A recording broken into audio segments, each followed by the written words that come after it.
Hora de conversar com Mônica Bergamo. A Mônica está em Brasília ainda e tem bastidores quentinhos dessa disputa entre o Senado e o STF.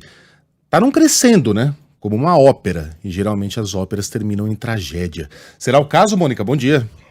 Tá num crescendo, você viu, né, o Megali, que bem no momento, quer dizer, em que o Supremo Tribunal Federal avança em determinadas pautas, diversas pautas, algumas que são tabus no Brasil, como descriminalização das drogas, descriminalização do aborto, o marco temporal, que não é tabu, já foi muito debatido, mas é muito polêmico, né, mexe com diversos interesses. O Senado começou a apresentar uma série de propostas legislativas para limitar o poder do Supremo Tribunal Federal. E aí foi algo assim que carece de explicação, né? Porque o presidente do Senado, Rodrigo Pacheco, sempre foi um aliado, um homem que dialogou muito com o Supremo Tribunal Federal, tem amigos no Supremo Tribunal Federal, inclusive Alexandre de Moraes.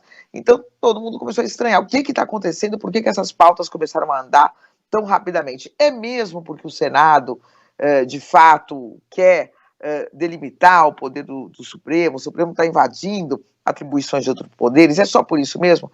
Bem, e eu aqui em Brasília apurando e conversando com bastante senadores, estive no Senado ontem. Quais são as explicações que tem aqui, o Megali? A primeira delas é que o Rodrigo Pacheco tem mais um ano de mandato, e em fevereiro de 2025, né, ele tem mais um ano, nós estamos em 2023, vai ter eleição para sucedê-lo. E ele apoia o Davi Alcolumbre. E o Davi Alcolumbre tem que conquistar aquela ala mais conservadora do Senado, que é a ala bolsonarista. E a gente sabe muito bem o que aquela ala bolsonarista pensa do Supremo Tribunal Federal, em especial no momento em que o Supremo está analisando processos e inquéritos que envolvem diretamente Jair Bolsonaro. Então, para fazer essa conquista, o Pacheco estaria colocando a pauta do Senado à disposição da plataforma eleitoral do Alcolumbre, ou seja, submetendo a pauta do Senado aos interesses dessa candidatura.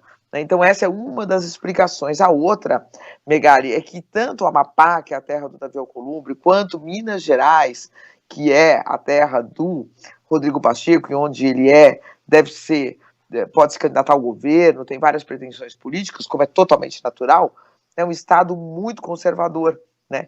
E o Minas teve pau a pau o Lula contra o Jair Bolsonaro, mas o eleitorado do Pacheco não é um eleitorado de esquerda, é um eleitorado mais conservador.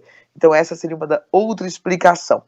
A terceira explicação, Megali, é que há muitas indicações para serem feitas ainda no governo para o Supremo Tribunal Federal, 3 ministros do Superior Tribunal de Justiça, mais agências reguladoras, e que o Senado estaria se querendo fazer ouvir, né, também para participar dos diálogos sobre essas indicações.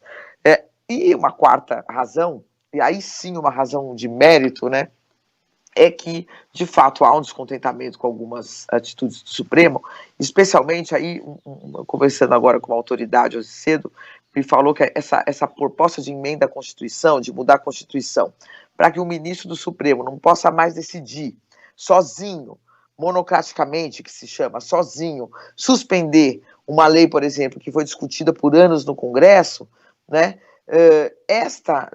Para que ele não possa mais, que se ele fizer isso, tem um prazo de 30 dias para o plenário do Supremo julgar, esta PEC específica, Megali, eles me disseram que está sendo chamada de PEC Carmen Lúcia. Por quê?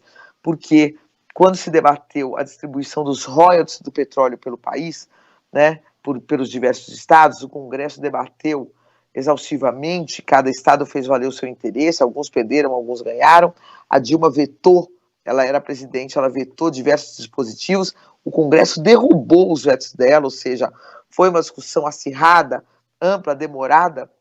Isso foi em 2013, e a Carmen Lúcia suspendeu os efeitos dessa lei desde 2013 e nunca mais isso foi apreciado. Então, de fato, né, Megali, se você pensar que o Congresso discute uma lei, que os diversos interesses, podemos até discutir que a representação no Brasil não é a melhor, né, que existe, mas é a que existe. Então, aí, o Congresso aprova, reafirma, ao derrubar os vetos da Presidente da República, e aí um ministro do Supremo dá uma canetada, suspende, nunca mais o assunto é discutido, claro que isso vai gerando, vai dando argumentos, né, para a necessidade de se limitar um pouco e de fazer o Supremo seguir certas regras, Megali.